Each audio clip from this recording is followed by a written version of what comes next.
Hi everyone, and welcome to 164 Diecast. Today we are doing something a little different here on the channel. Instead of reviewing the cards in my diecast collection, we're going to take a look at some of the equipment I use to make these videos, with a focus on the newest computer I just bought for doing YouTube content. Almost since I first started my involvement with computer systems, I have built my own computers. I won't go into all the details other than to say I enjoy building a system and watching it fully come to life and then work as expected. It was also almost always the only way to get a system spec exactly as I wanted it. It often had the added benefit of costing less as well. Today, these things have drastically changed. Prices have shot through the roof due to tariffs and the advent of AI data centers. Normal inflationary pressures also add to the equation. Today, building your own system will often cost more than buying a pre-built. But for me, buying a pre-built has always been a non-starter. I have bought a couple, but usually regret doing so and return to building my own. I bought a couple of Alienware systems in the past and had regrets with each of them. Then Alienware, aka Dell, did something unusual. They actually listened to what enthusiast computer people wanted and did a full redesign of their systems. Well, the Area 51 at least. The Aurora was redesigned but is still a Aurora. Proprietary to the end. But for what it is, it's actually a pretty good system, especially for someone just getting into gaming computers. The Alienware Area 51, however, is another story. I read about them and watched as many reviews as I could. The more I read, the more I was impressed.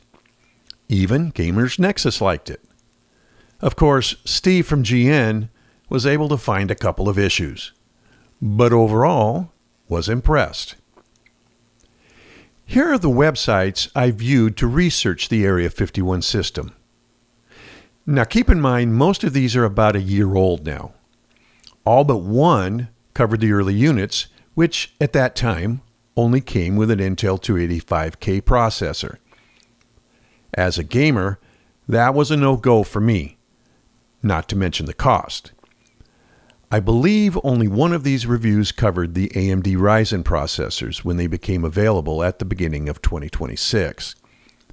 I could not find any reviews for AMD systems. That is why I decided to make this video. If nobody else will, I will. Here are the websites that reviewed the Area 51 when it came out. So why would I buy an Alienware now? Well, one reason is cost. The cost of a top-line video card from NVIDIA, the price of RAM, and NVMe storage devices. The DIY crowd will always say you can do it cheaper yourself. Except today, you cannot. I priced out the exact same configuration as what is in the system I ordered from Alienware, and no, it is not cheaper, not even close. I saw the new Alienware systems this last fall of 2025, and they were too expensive, and you could only get them with an Intel processor, which, as we all know, cannot compete with the current AMD Ryzen X3D processors. But in January of 2026, Alienware made the Area 51 available with Ryzens. But they were still too expensive. I wasn't going to pay over $6,000 for one of them. Then a few weeks ago, the price on the Area 51 Ryzen-equipped PCs dropped on Alienware's website, and I was able to order one for $4,800. That build had a Ryzen 9950X3D, an NVIDIA RTX 5090, 32 gigabytes of DDR5 Kingston Fury RAM at 6400 megatransfers, and a 2 terabyte Gen 5 SK Hynix SSD. Now, I couldn't come close to building that same configuration by doing it myself. When I checked prices today for that same configuration, they were back to $6,000 for that configuration that I ordered. PC pricing is crazy these days. But that wasn't enough. The new Area 51 is finally using standard parts that can be removed and upgraded. The motherboard is a proprietary Alienware design, but it is in a standard ATX configuration. I've read about the 12-volt only power supply, and everyone complains about it because they say there aren't many available motherboards, which is true. But 12V is a better way to power a system stability-wise. It eliminates the 5-volt and 3-volt rails of the standard ATX power supply, and this results in better stability overall. When playing games, stability is important. That is why most professional-grade servers, where stability and reliability are critical, use 12-volt only power supplies. My hand-built systems in my house, with very good ATX power supplies, now still glitch here and there. And I hate when my game crashes in the middle of an important quest. When not the result of a bug or a poorly optimized game, those crashes are almost always the result of a power issue. I'm guessing Alienware went 12-volt only for that reason. They are all about reliability and stability while gaming. I have a number of systems in my house, from an Asus 14-inch laptop to an Apple MacBook Pro M4 Max that I use to do my video editing, to 2 Lenovo Legion Go's, to an Apple iPad and an iPhone 17 Pro Max, to several hand-built systems that are my primary daily drivers. This one I built 2 years ago and has an Intel 13900K processor and is loaded with high-end parts. It is freaking fast. It's also 2 years old, but it still runs great.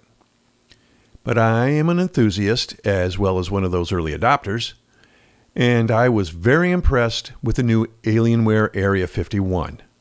So, time to upgrade. Also, I fool around with Microsoft Flight Simulator 2024, as well as having a full-blown racing simulator setup, which you will see here in a few moments. I use a Pimax Crystal Super to do VR flying and driving. They need every ounce of power I can get out of a system to run them at respectable frame rates and as high of settings as I can get. My other system, which is not getting an upgrade, as you can imagine, is identical to the Asus system, but has a Ryzen 9950X3D processor, just like the new Alienware I bought, and it is driven by an MSI motherboard. But it is otherwise similar in specs to the Intel box. So, let's take a tour of the Alienware 51 I just bought, and I'll show you why I picked this and went pre-built.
So what we have here, this is my storage area for my Hot Wheels. And there are boxes of Hot Wheels that I have collected over the years that are stored in here. And this is where I get the cars that I do my reviews on my YouTube channel here that you have been seeing. And there's my 1-year-old cat, Kopi, one of 3 that I have in the house. The other 2 are sleeping somewhere. Kopi's got to follow me everywhere I go.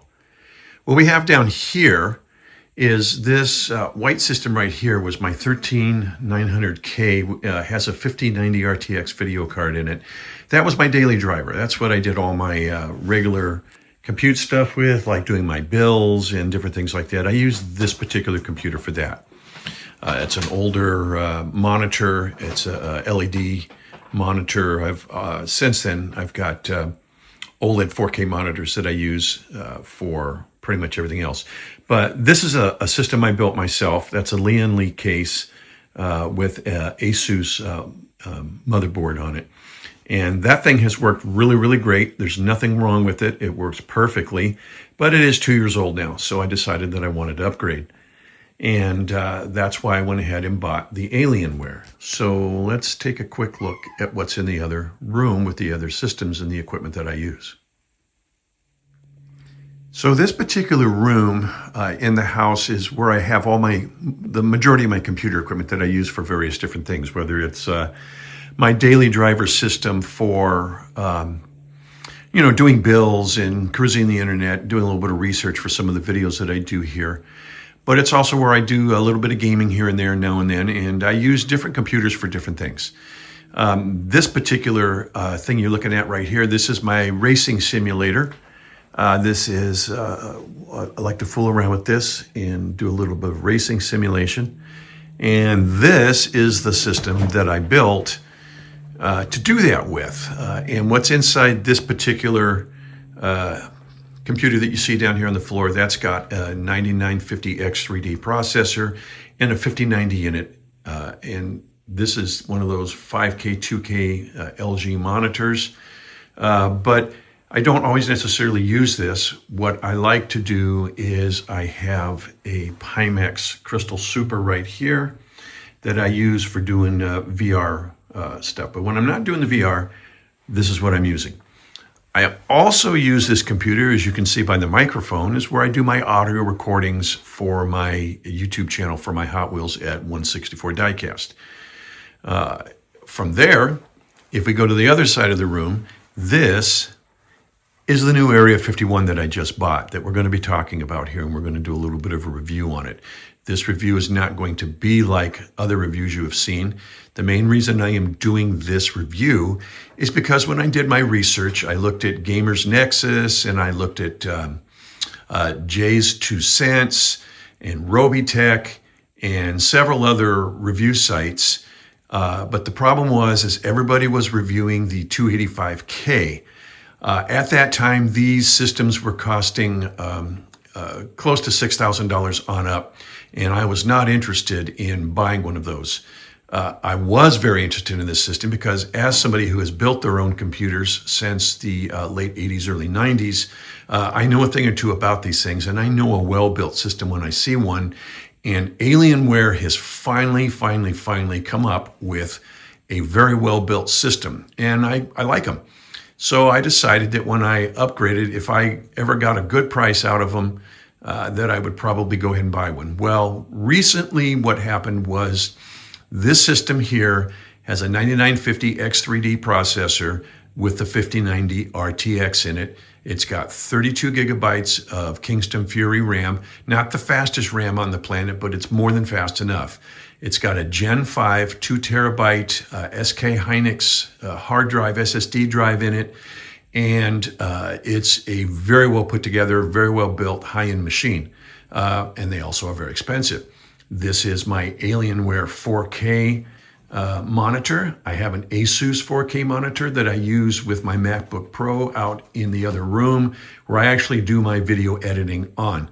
But what ended up happening was back at the beginning of March, this particular system I was able to put together and purchase for $5,000. I had a little problem with the financing on it, and so a salesperson called me and he ended up dropping the price even more. I got this thing for just under $5,000.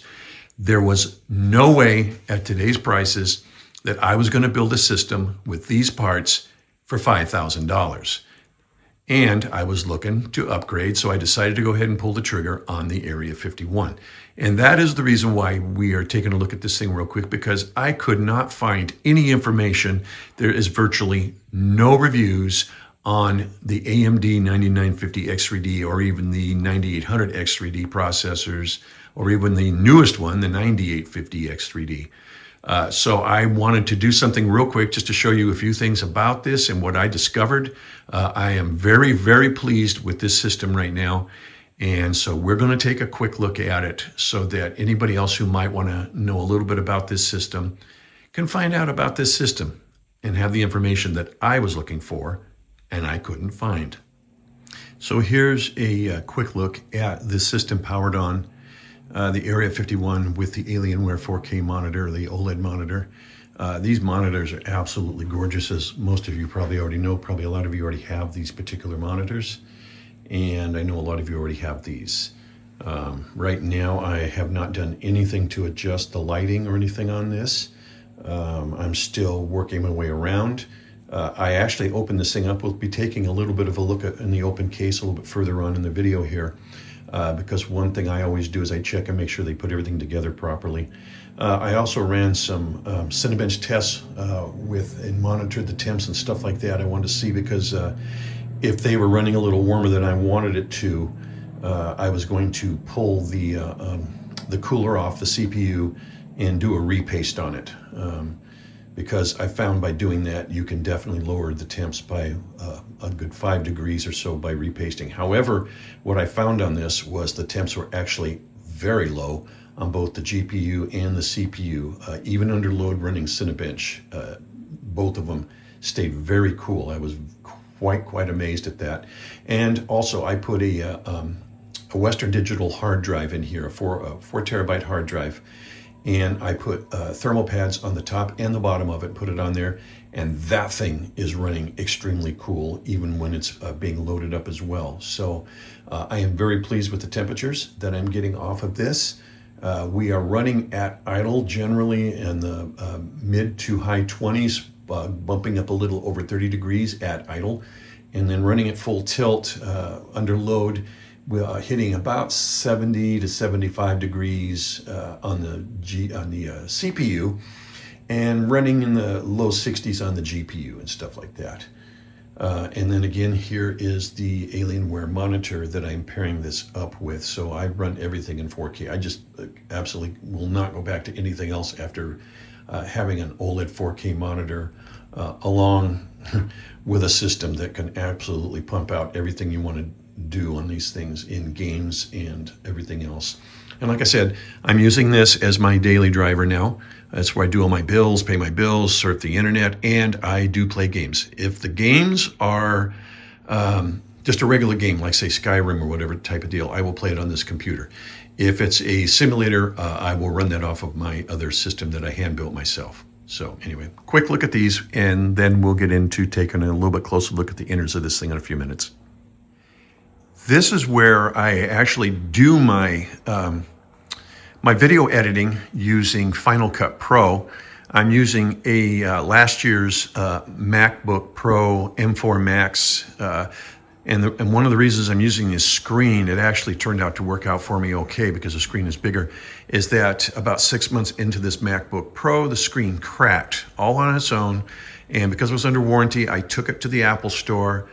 However, they said it's my fault. I caused the crack. They weren't going to fix it, and I wasn't going to do anything about it for an $800 replacement. So all I simply did was take my Asus 4K monitor and plug it in. The only place you can plug it in is through an HDMI port. They do not have display ports on these things. And then I've got a CalDigit box here that I plug things like the keyboard and the mouse and a few other things into. I've got a 4 terabyte external drive that is a Gen 5 SSD. It's extremely fast. When I have to transfer videos and stuff off this thing onto the MacBook and from my my NAS, which happens to be over here by my TV, that's got SSDs in it too, but they make no difference as far as speed because you have to go by what your router speed is. And fortunately, this Orbi router is pretty doggone fast. But this is what I use to actually do my video editing for my Hot Wheels videos that I put on the channel here. So as you can see, I've got a lot of different computers. I know a lot about them. So when I pick one, I'm very, very, very picky about it. It's very rare, other than wanting this MacBook Pro for the video editing, to actually buy a pre-built system instead of building my own. But as I have mentioned, one of the reasons why I have done this is that A, the parts inside the Alienware Area 51 not only are top of the line, very fast, as you will see on some of the benchmarks that I ran and stuff like that on this thing, but there was no way I could build that exact system for that amount of money. It would have cost me a lot more. So as of this particular point in time, because of prices, you can't build one for less like we used to. That is why I did it. I did it like everybody else did, because it was cheaper and I could get the exact parts that I wanted in my system that you just couldn't do with a pre-built. And that's still the way it is with a lot of pre-builts. You still can't get exactly what you want. This Alienware Area 51, however, is pretty doggone close. Even though that motherboard is proprietary and they are using the 12 volt power supply, there are reasons for that, and I will try and touch on that a little further on in the video here. This here is the Orange Monkey Folio light box that I use with the turntable for doing my videos that you have seen. When you see those Hot Wheels cars rotating around, they're rotating around on that turntable right there. And they're being lit up by this light box. There are lights in the top, there are removable and adjustable lights on the sides that you can see here, and it works great. I also have a Asus ROG Zephyrus 14-inch laptop that I originally got to be able to lay in my bed and play some games and stuff on it. However, what I am really finding is happening here is that I just don't have the time to do that.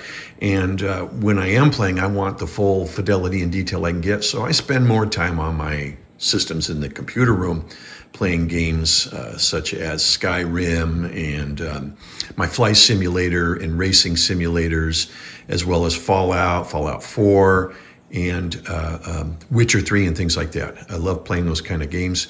I don't get to do it a whole lot, but when I do, I want them on that 4K monitor. So I'm just kind of, this thing has just been sitting here, haven't been really using it a whole lot.